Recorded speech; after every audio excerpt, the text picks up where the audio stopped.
Hey church, today we are in 1 Samuel chapter 28, and this week being the week of October 31st, where Halloween week is really appropriate because in this chapter, Saul is going to consult the Witch of Endor, which sounds like a Star Wars character, but it's actually a medium that he's going to go and try to find out about. And so it's really appropriate that, there's this kind of controversy in the church about Halloween. What do we do with it? Is it appropriate to get dressed up in costumes and go around and knock on your neighbor's doors for candy? Or is this really a pagan thing that we should really avoid? Now, wherever you come down on that argument, I could see a strong argument being made either way, but the reality is we as Christians cannot make light of the occult. We as Christians cannot make light of witches and these other kinds of things. And this chapter is going to be a good reason why. So if you pick it up in verse 3, it says, "Now Samuel is dead, and all Israel had lamented him and buried him at Ramah, his own city. And Saul had removed from the land those who were mediums and spiritists." This was actually something good that Saul had done. He had driven out all the mediums and all the spiritists. The Bible says in Leviticus 19:31, "Do not turn to mediums or spiritists. Do not seek them out to be defiled by them. I'm the Lord your God." Leviticus 20, verse 6. "As for the person who turns to mediums and to spiritists to play the harlot after them, I will also set my face against that person and will cut him off from among his people." Deuteronomy 18:10-12 says, "There shall not be found among you anyone who makes his son or his daughter pass through the fire, one who uses divination, one who practices witchcraft, or one who interprets omens or a sorcerer, or one who casts a spell, or a medium, or a spiritist, or one who calls up the dead. For whoever does these things is detestable to the Lord, and because of these detestable things, the Lord your God will drive them out before you." It is absolutely crystal clear from the scriptures that God detests everything that has to do with the occult, all these kind of different spiritual things and witches and warlocks and omens and all these things. And so no matter where you land on the Halloween argument, the reality is we as Christians cannot make light of those things. Those things are dangerous, they're detestable to God, and that God's against them.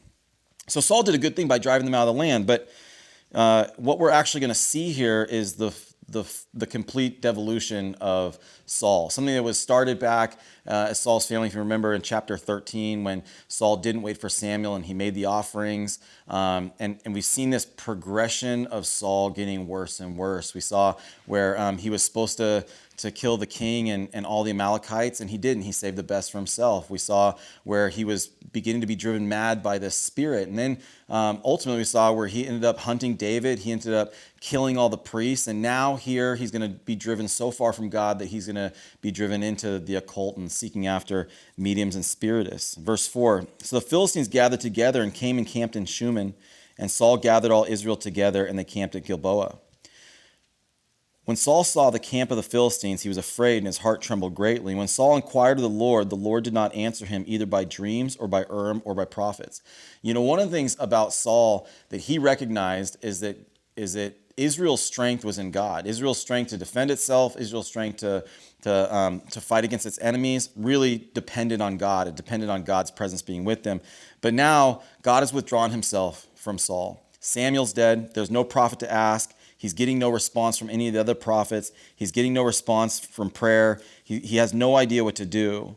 And it says that he was sorely afraid. And so then verse 7 says, "Then Saul said to his servant, 'Seek for me a woman who is a medium, that I may go to her and inquire of her.' And his servant said to him, 'Behold, there is a woman who is a medium at Endor.' Then Saul disguised himself by putting on other clothes, and went he and 2 men with him, and came to the woman by night. And he said, 'Conjure up for me, please, and bring up for me whom I shall name to you.'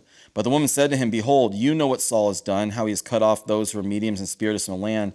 Why are you laying a snare for my life to bring me about by my death?' So he goes to this woman, he says, 'I want you to try to find, I want you to speak to the dead for me. And I'm going to give you the name of somebody, I want you to call him up.' And she said, 'Whoa, this sounds like a trap.' She doesn't know it's Saul at this point. And he promises in verse 10, 'Nothing is going to come upon you.'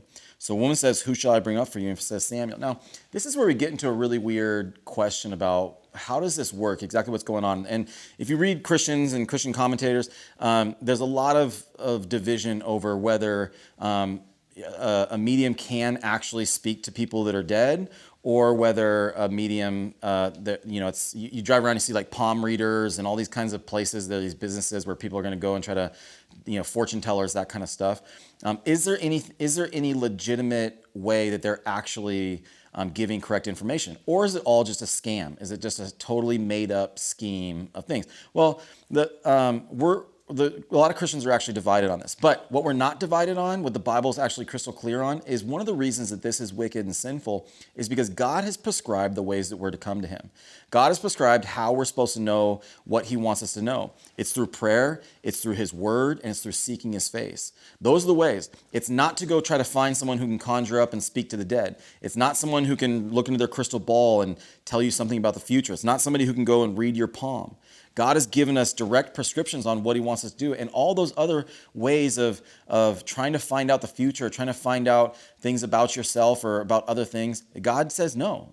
God denies us that ability. And so here he asks her to call up Samuel. And it says that in verse 14, he said to her, "What is his form?" She said, "It's an old man. He's coming. He's wrapped with a robe." And Saul knew that it was Samuel, and he bowed with his face to the ground and did homage. And then Samuel said to Saul, "Why have you disturbed me to bring me up?" And Saul answered, "I am greatly distressed, for the Philistines are waging war against me, and God has departed from me and no longer answers me, either through the prophets or by dreams. Therefore I have called you that you may make known to me what I should do." Verse 16, Samuel said, "Why then do you ask me, since the Lord has departed from you and become your adversary? The Lord has done accordingly as he spoke through me, for the Lord has torn the kingdom out of your hand and given it to your neighbor David. As you did not obey the Lord and did not execute his fierce wrath on Amalek, so the Lord has done this thing to you this day. Moreover, the Lord will also give over Israel along with you into the hands of the Philistines. Therefore, tomorrow you and your sons will be with me. Indeed, the Lord will give you over to the army of Israel into the hands of the Philistines." Saul immediately fell full length down on the ground and was very afraid because of the words of Samuel. Okay, so that's basically the end. The witch gives him some bread and sends him on his way.